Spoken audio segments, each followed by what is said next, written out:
feels good to be a gangster.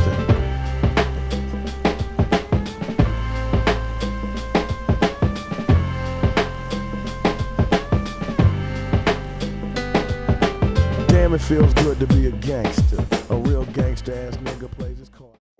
Boys and girls, it is week 23 of the Wink Weekly. Episode 23, not week 23. Episode 23 of the Wink Weekly. I've got a special guest today. He is the third cousin of Adam Schefter, but we'll get to that here pretty quick. He's going to do a full breakdown of what he's thinking, and I am going to hit you pretty quick with what I got on picks.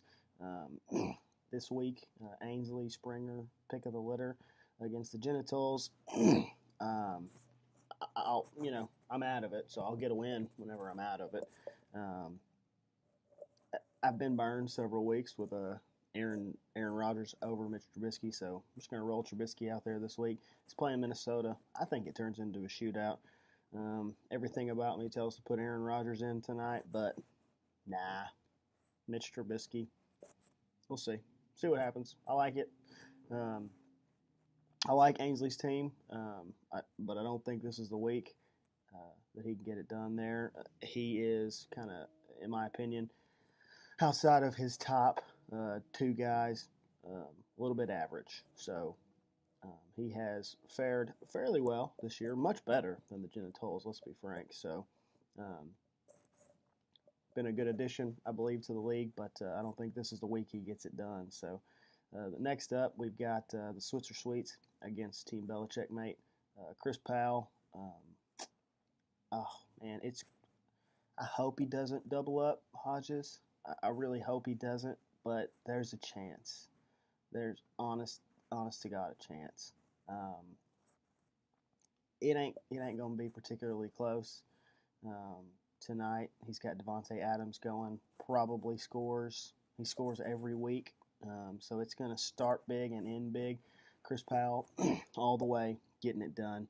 The Mother Tuckers against fourth down firepower. I think this one's actually closer than it appears to be, but the Mother Tuckers is going to need a little Fitzmagic to get it done. I don't think he gets that. I think Cody's probably going to get that W again, so I am rolling with Cody Powell to win this week.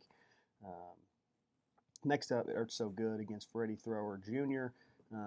This game has some playoff implications for Tigert, obviously, and for Jaron. Jaron's on the cusp. Tigert's on the cusp. Tigert's probably got to win the division in order to do it. Cody winning this week makes it hard.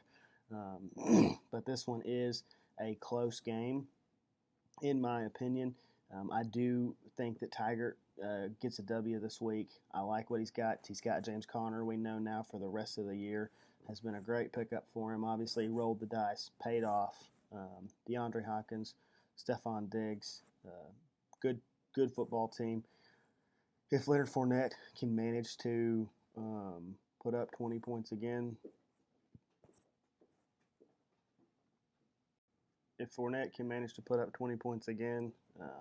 probably gets it done, but I don't think that happens. I got Tigert rolling this week.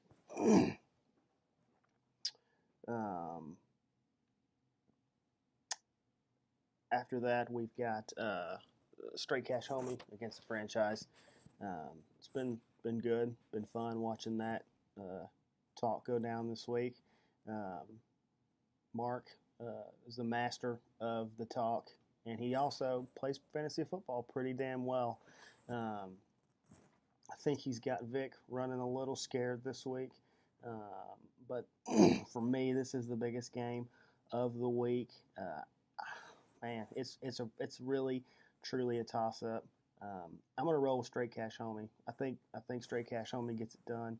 I like what he's done, and there ain't nothing wrong with his team. So I think Mr. Mark Woods does end up getting the W over the franchise this week. Gas No Brakes against the Hood Rats. It's another one. We really got two games this week that are good. And this one is no exception to it. I'm rolling with the Brakes. I think that division is going to continue to be the big one with Mark and Gas, and I think they end up tied. So I got Gas. I'm going to kick it over to Shefty's third cousin, and let's see what he's got to say.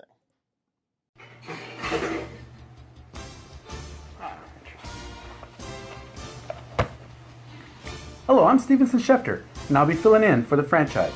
I am his right-hand correspondent and setting his lineups. Now, for the future of the league, I just want to go into take some considerations that has happened. The 2-8 team, Michael Toll, aka the Genitals, has made a recent trade with Mike Green, who is currently the 3rd seed. He traded away T.Y. Hilton, Marlon Mack, and Sammy Watkins, and he acquired Lamar Miller, Golden Tate, and Deshaun Jackson. Now, with trades like this, with a 2-8 team and a playoff team, you've got to wonder, should we be making trades with non-playoff teams?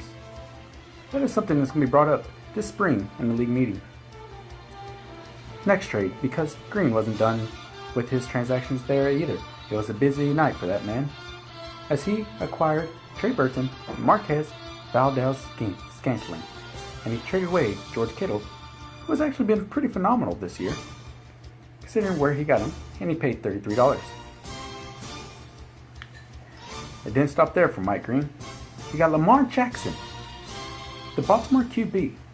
Very interesting play, as he might not even be playing this week, and that's actually reports of Robert Griffin coming from the Baltimore Herald.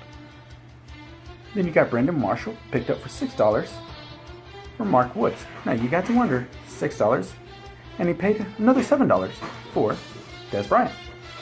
So a total of $13 for the 5th option on the New Orleans Saints. Look at Chris Powell, Anthony Miller.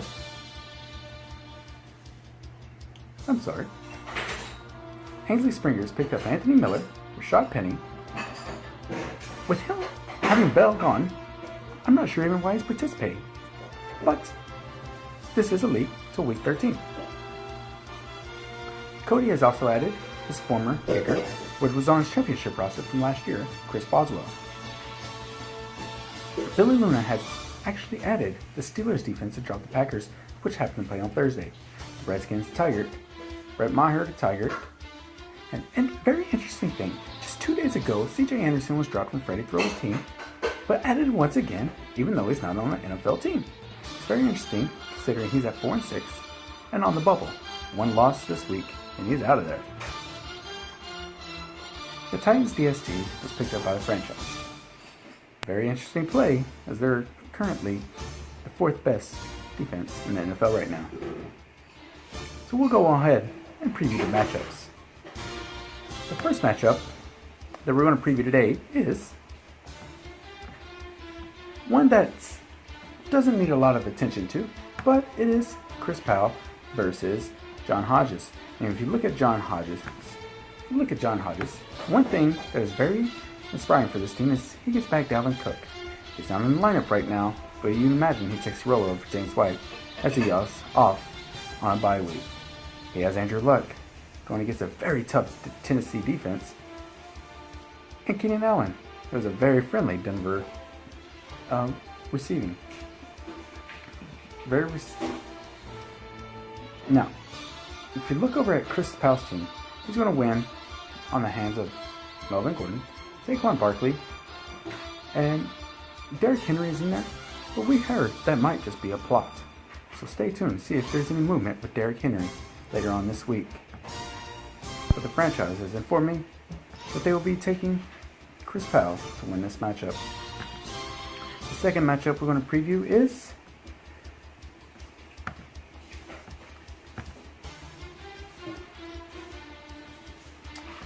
Nick Latouf and Cody Powell. Nick Latouf is sitting at 1-9, and Cody Powell is trying to keep that division lead. Now with the matchup with Cody Powell having Kamara, Deion Lewis, Matt Ryan, and the newly acquired Dallas Cowboys wide receiver Amari Cooper, I think he's going to more than manhandle this human being, as the Mother Truckers will fall to 1-10 for the year. And looking at that last place, and he's already informed the league that he will either stay at Waffle House for 24 hours or perform a skit or song on the side of the street of his choosing. Now, out there in the winter of Colorado Springs, we are very interested to see how that goes. Greg Olsen going against Detroit is at the bottom half. They're ranked number 30th against tight ends, so I imagine him getting in the end zone.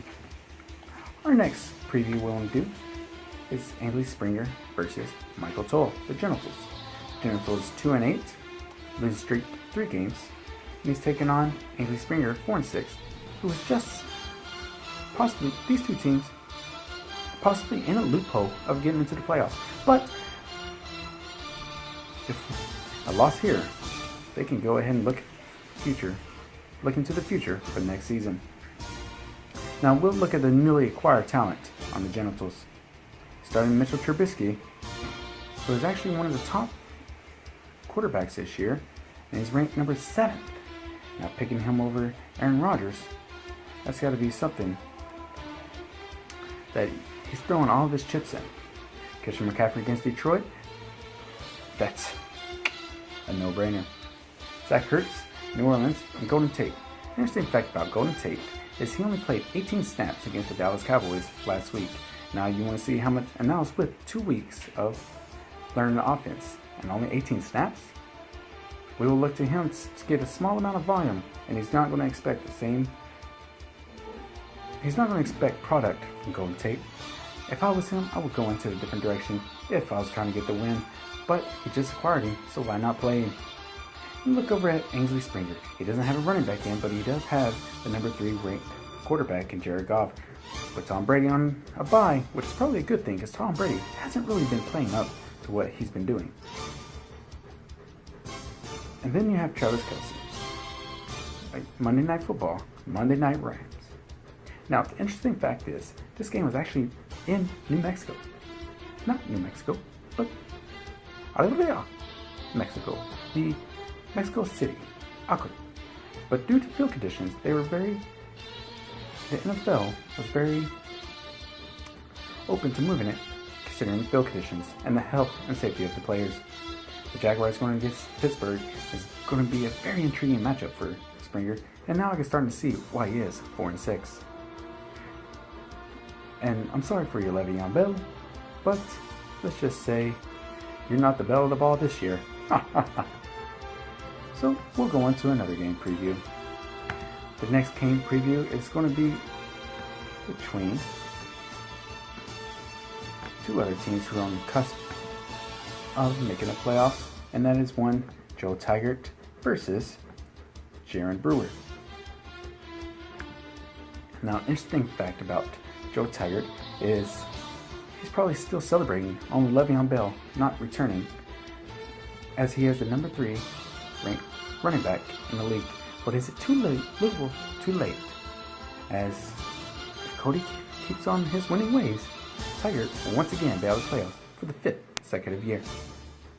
So here we are, and we look at Kirk Cousins going against the vaulted Chicago defense, Philip Lindsay against the Chargers, DeAndre Hopkins, Stephon Diggs, Evan Ingram. Now, if you were to look at this matchup, I would say that Jaron Brewer actually has the edge with the new acquisitions of Leonard Fournette going against Pittsburgh, David Johnson against the worst run defense in NFL, and Oakland, and Ben Roethlisberger. Last year in 2017, he threw 5 interceptions and no touchdowns. I would look like for a bounce back revenge game as they were knocked out of the AFC divisional playoffs. Eric Ebron has been Andrew Luck's number 1 target this year, so I predict Freddie Thrower actually getting this win in a very, very large marginal way. He will have to figure out what he wants to do with Tyler Boyd, as AJ Green is out for a month at least, and he's drawing that vaulted Baltimore defense. But no other options. But I think he should handle this very presently. Now we go on to the next game. Now some say this next game is actually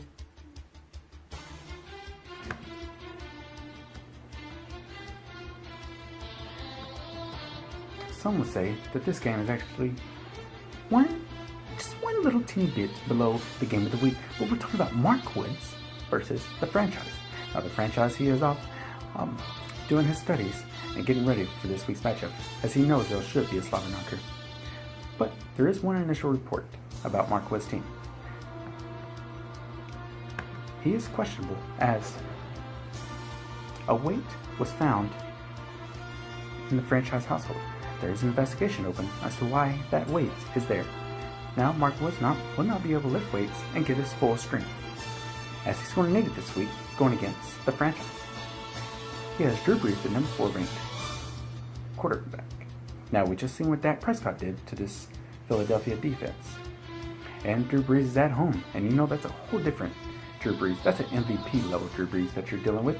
Joe Mixon, he has came down since AJ Green has, in fact, been out. And Andy Dalton just isn't that great where the defense is going to open. Aaron Jones, the Green Bay Packers is actually ranked number 30th in rush attempts. Now, for him to have all his baskets in Aaron Jones, I mean, let's be honest, he doesn't really have a lot of eggs put in that basket, so he has to rely on Aaron Jones against Seattle in CenturyLink Field. Tyreek Hill, interesting stat of Tyreek Hill. He is ranked 8th in yards from the slot, going against the franchise who actually has Juju, who is ranked 1st in the slot with 69.2 yards a game, and Michael Thomas at 6th with 46.6 yards a game from the slot. Now, I anticipate this game to be in one of the shootouts, and anything can happen. Tyreek Hill can go for 1-3 NFL in receiving touchdowns. Jimmy Graham has yet to catch a touchdown here recently, and he's not really playing up to par. Now, he has caught touchdowns, as I may be off target, but he is not Aaron Rodgers' go-to guy, as it has become Devontae Adams and the new Valdes-Scantling. So, the franchise has Cam Newton going against Detroit. Detroit is actually ranked one of the worst teams in the NFL against the rush. Now, you expect a big game out of Christian McCaffrey, but it will actually be Cam Newton also getting a touchdown on the ground. Ezekiel Elliott going against Atlanta, and if we've ran this stat before it, Atlanta is ranked number 30th with all their defense. Now, there has been talks of Deion Jones coming back and Bruce Irvin, but will they be available to play this week? We're not too certain. Kerryon Johnson is also going to be participating in the game, and we just seen last week, even though Theo Riddick is available, they have been passing to him. So, Juju Smith-Schuster, Michael Thomas, his team seems primed for the playoffs. Now, he has Benjamin Watson in, but by the time you get this video, it will already been processed that a new tight end, Ricky Seals-Jones from the Arizona Cardinals, will be playing for the franchise this week as we await Gronk. The reason why he's picking up Ricky Seals-Jones is because Oakland is ranked number 32 against tight ends, and when Benjamin Watson gets you 0.1 points, that is something that's not very doable with the franchise. And you have Mark Ingram going against Philadelphia. Philadelphia plays a wide 9 defense, and what that means is the type of offense that New Orleans runs is very actually run heavy as Drew Brees. He has one of the lowest passing attempts in the league, but it's because he scores so quickly. So with Mark Ingram and Alvin Kamara, Mark Ingram in a wide 9, you seen what Ezekiel has done last week on the ground. Mark Ingram is no Ezekiel Elliott, don't get me wrong, but he is going to be heavily involved in the run game, I shall say. And Titans are ranked in the top categories when it comes to quarterback, wide receiver, and running back, stopping them. And Harrison Buckner, Tyreek Hill scores, kicker scores. Tyreek Hill gets him down the field, gets stopped in red zone, and kicker scores. So I do anticipate this game to be very close. However, the franchise will come out victorious. Now we go to the game of the week. The game of the week is very, very critical as far as playoff seedings go, and as far as division goes, as we have Mike Green visiting Billy Looney. And this game should be a very good game, as both players have their best players on Monday Night Football. So we really won't know who wins until we get to that Monday night game. Currently, we have ESPN has Michael Green favored 107-96. He has the advantage of Mahomes, Gurley, Marlon Mack, Adam Thielen, Sammy Watkins. So, with the projections that we've learned, it means complete bullshit. Utterly bullshit.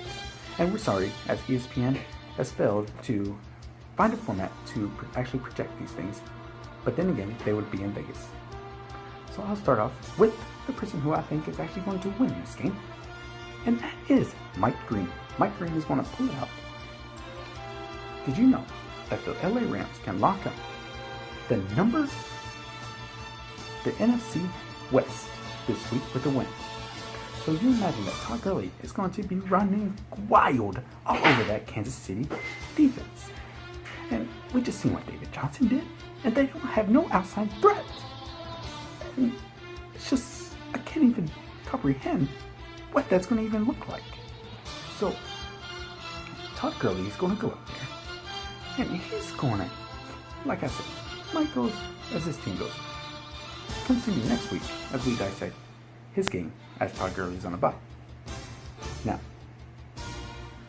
reason why I have Mike Green winning this is because of the new acquisition of Trey Burton.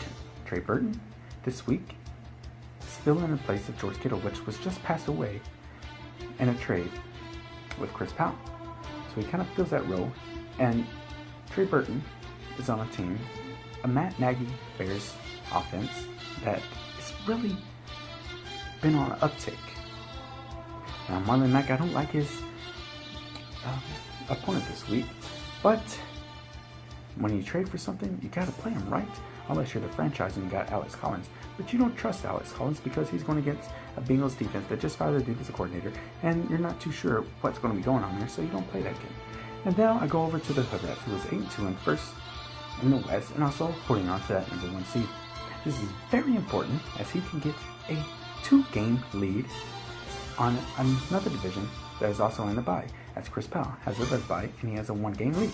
Now, if he wins this and the franchise beats Mark, this will be a 2-game lead and heading with 2 weeks left into the playoffs. Kareem Hunt going against the Rams. The Rams have actually been one of the worst tackling defenses in the league, which is unexpected with Aaron Donald and Sue on the defensive line. Now, last week you've seen there were poor tackling all over the league. If you've been watching our show on ESPN, you'll see that they've been covering this for quite a while this week. You have Odell Beckham Jr. against Tampa Bay. There's been talks about Eli Manning being benched, which would be horrendous for Odell Beckham Jr. because they kind of want to see what they have. But going against Tampa Bay, I expect him to get a lot of targets this week. Emmanuel Sanders going against Chargers. He's really their only option, and it's a good thing he plays from the slot. But like I always say, you never want a wide receiver in your flex position in a standard league. As you can see, that's what happened last week to the franchise. If he would have played a running back in his flex position, he would actually be the number 1 seed, but that is not here with that. So again, to recap the games, I have Mike Green winning, Chris Powell winning, I have, well, the franchise of course, but I also have Cody Powell winning, I have Darren Brewer winning, and believe it or not, every time I pick this person, they gonna go on to lose. I've only picked against him twice, and in those times he has won. So for the sake of this argument, I'm still gonna go with Michael Cole. Hopefully this is a curse that can be broken. Until then, I'll see you all in week 11 with my final reports.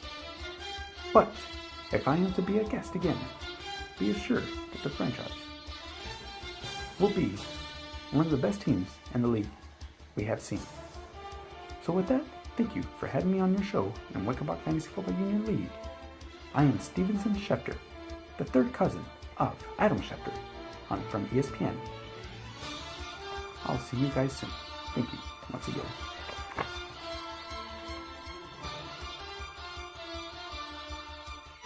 Well, there you have it. That's episode 23 of The Wink. We'll see you guys next week on the show. Best of luck to everybody. I mean, even if you're playing the Genitals, it really doesn't matter, honestly. But we'll see you guys. Enjoy it. Have a good week, and we will see you soon.